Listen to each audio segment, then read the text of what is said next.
Bienvenidos a mi cocina. Welcome to my kitchen. Estoy preparando una comida especial para compartir con amigos. I am preparing a special meal for my friends. Quiero que mi experiencia de la cultura. I want you to experience my culture.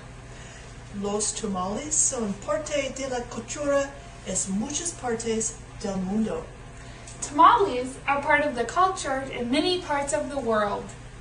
Enjoy. Yeah. I'm going to talk to you a little bit about tamales, and their history is ancient. There's evidence that they date back as far as 7,000 BC in pre-Columbian culture. Some of the more interesting kinds that I read about are frog and tadpole, gopher, bee, and ant. Yum. Also of interest, we know that corn and beans are the two main foods in Mexican cuisine. However, neither food have the complete amino acids that are required for protein synthesis. However, the two of them complement each other and provide all that's needed for protein synthesis.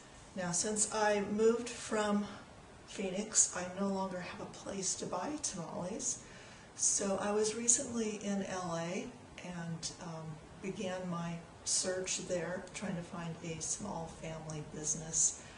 And this is what I found. My first potential source is La Indiana Tamales.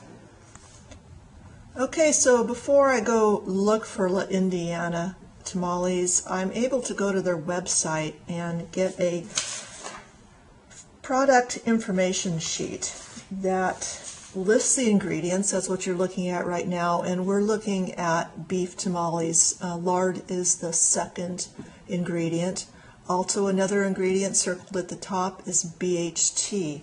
If you're not familiar with what exactly BHT is, I went to the College of Health Human Sciences Oregon State University website, and they had this following information posted.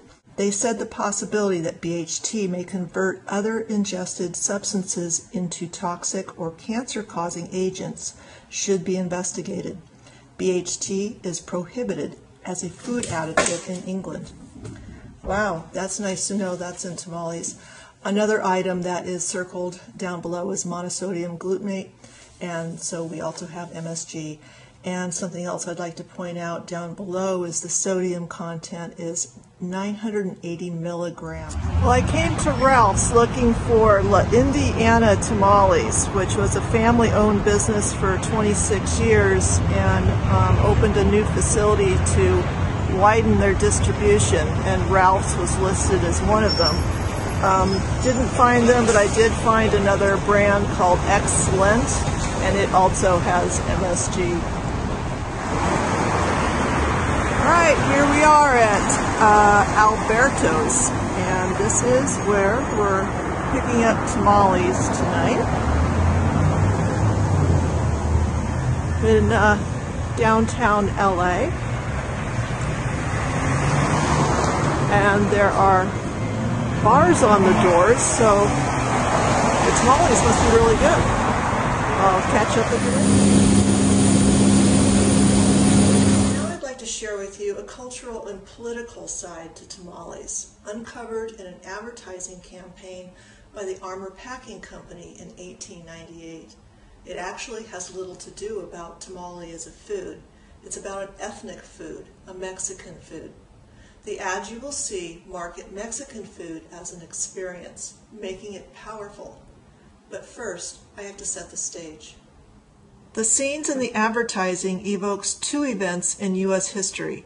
First, the Mexican-American War, spurred by the annexation of Texas, resulted in the annexation of California and part of New Mexico in 1848. And second, the events of the 1898 Spanish-American War, in which the U.S. annexed the Spanish territories of Puerto Rico, Guam, and the Philippines. In both wars, citizens under former Spanish rule were acquired by the U.S. These newly acquired American citizens of Mexican and Spanish descent did not assimilate without resentment. As a result, Armour's advertising was in a time of cultural and political sensitivity, where images were representative of American imperialism, race, and place. This first ad features a man and a woman of Mexican peasantry. It was the earliest and most widely used image, and it was shown in both the Ladies' Home Journal and Scribner's September through December of 1898. And it brings to mind cheerful peasants in rural servitude and well-tended fields and productive agriculture. This second ad replaces the image of the Mexican peasants with a scene of an American woman and a Mexican at a beachside house. It's based on the privileges of luxury, depicting a food of lesser culture that's now redefined by the American Empire as a food worthy of our consumption.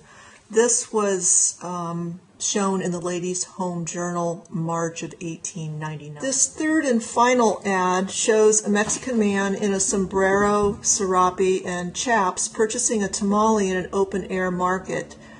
And unlike the other ads that are based on privilege and the cheerful life of a rural peasantry, this ad is based on money, economic exchange, and the black woman, a powerful icon of race and servitude associated with the image of food.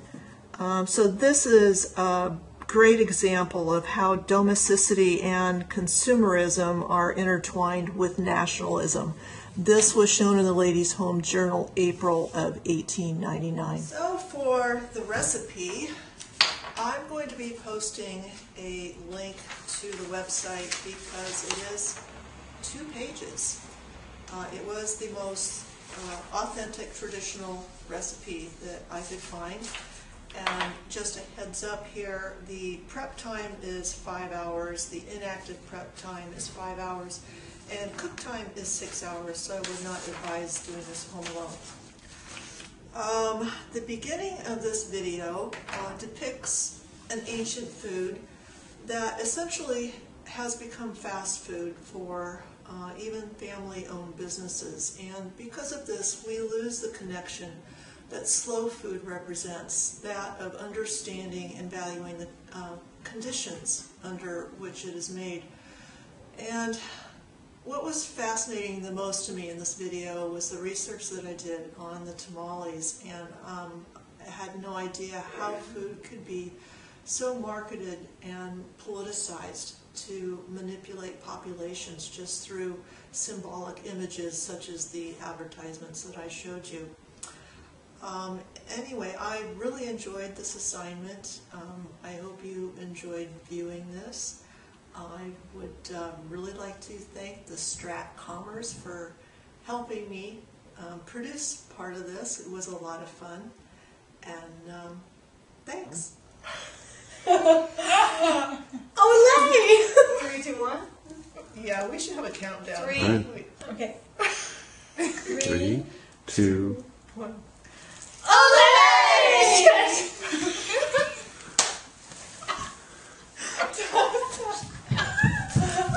I mean, you sound good. I'm sorry, that's my good. We're just gracias. I think this is going to be the ending, huh? No, it's just the beginning.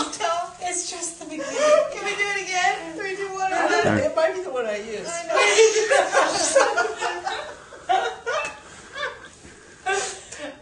Okay. Oh, I'm so awkward. You know how to work this thing, Oh, yeah. We're still recording. Oh, wow. Oh, crap. I haven't finished yet. I think we do now. No. 3, 2, 1. Okay. All right.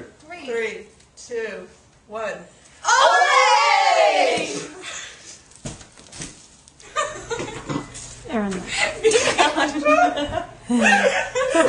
so cool.